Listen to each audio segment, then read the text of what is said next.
In this video, I'm going to show you how to prepare your yarn for Intarsia knitting. Intarsia knitting is where you work color work that is only kind of concentrated in certain portions of the knitting. So this is my hemispheres hat. You can see that each of these actual colored panels is Intarsia. And so it only goes this far, and then you have another color. And then within each of these panels, you have a semicircle that is a different color. So it's different from stranded color work in that you're not carrying this one color throughout the whole thing. It's isolated to this area. And so you can imagine that what that means is you have all these different balls of yarn working at the same time. And that if you're not careful, it can cause some tangling and a lot of confusion. So I just wanted to talk about ways to organize your yarn to make things go a little more seamlessly. I have another video also that shows you a hack that I came up with on how to best organize your yarn and manage the yarn during your Intarsia project. So if you're curious after this, make sure to check that out. So you could just use a ball like this, or if if your yarn comes in a cake, you could do that, especially if you're doing like a very big project, like a sweater, and you have a background color, like the main color, where you're just doing a lot of stockinette or, I guess stockinette would be the most basic. You could do that. The thing you have to remember is that when you do Intarsia, you're moving every ball of yarn around. And so it's actually helpful to have your yarn in as small quantities as possible. So if again, if you're making a sweater, definitely use your main color and keep it in the big cakes. But all your other like accent colors, I'd recommend preparing in the way I'm going to show you. So one of the ways you could prepare is just to ball it. I'll show you how to wind a yarn ball if you don't know how. Just wind it in my fingers. This is helpful if you have a larger area. So I used a ball this size actually for each of these panels because I definitely didn't need this whole ball. I just needed a little one. Obviously, I used a different color. But these are really helpful. And if you're going to use my hack that the other video shows, you want to wind them into balls. Otherwise, they're not going to spool very well. Okay, so how to wind a little yarn ball is I usually start by pinching the end between my thumb and index and middle fingers, and then I just start wrapping. And you can wrap pretty quickly. You want to have enough like substance here so that, I don't know, I think I wrapped it 20 times so that you can take your fingers out and there's a little ball.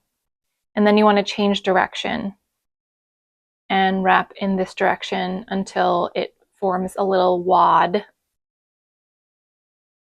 And then you want to just keep changing directions until it's secure and or you have enough yarn. The thing with Intarsia is that you do usually have to estimate how much yarn you'll need for each section, and that can be a little tricky, but worst case, you run out of yarn and you just have to start another ball and weave in a couple extra ends. I know people hate weaving in ends, but it's a necessary evil for this beautiful craft that we all love. Okay, so you can see that a ball is forming. So that's one way.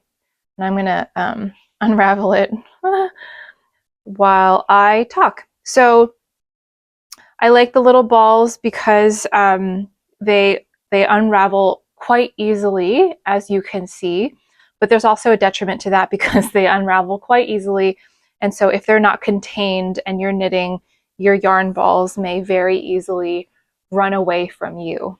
So again, this is me plugging my hack video. I came up with a way to contain all the little yarn balls so that they don't run away from you. So I'd highly recommend checking that out if you don't already have a system and you're looking for some guidance. Okay, the other way that I recommend is as butterflying. If you don't know how to butterfly, I'm going to show you how. the benefit to butterflying is that it does cause the yarn to stick just a little bit.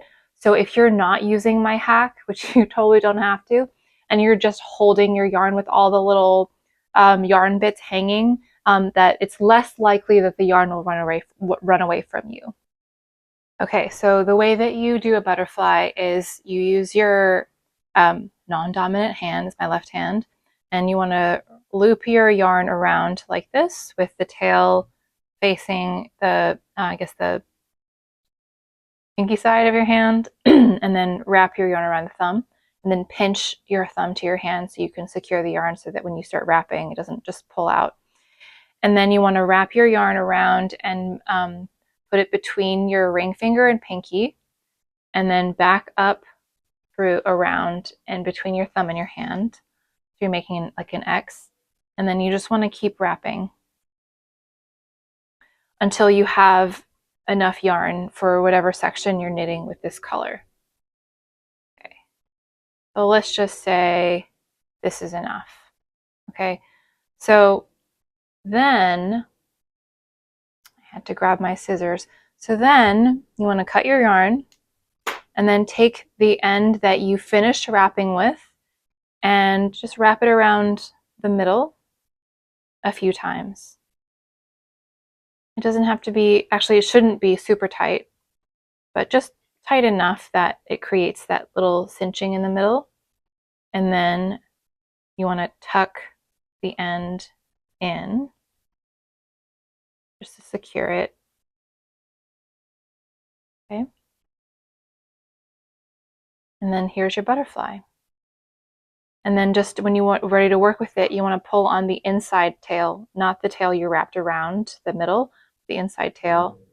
And you can see that it comes out easily, but also if you're just working with it and it's just hanging there, it doesn't unravel, whereas the ball will roll away. Okay, so that's the butterfly. The important thing to remember is which tail you wrap with. You always want to wrap with the tail that you were wrapping around your hand, and you want to start with the center tail. Okay, so that is the butterfly.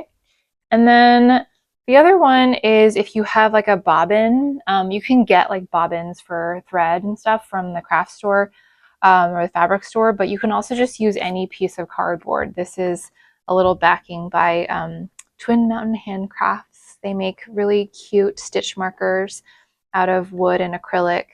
Obviously the stitch markers are not on the cardboard. This is just the backing.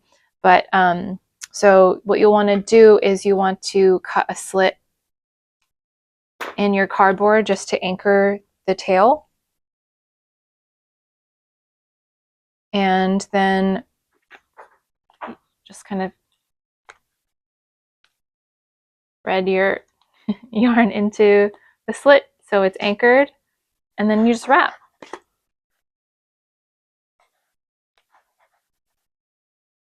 Wrap as much yarn as you think you're going to need.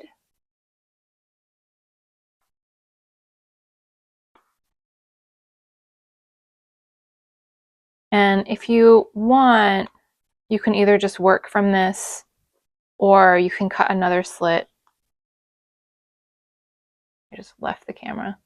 You can cut another slit here so that it's anchored, so that it doesn't unravel.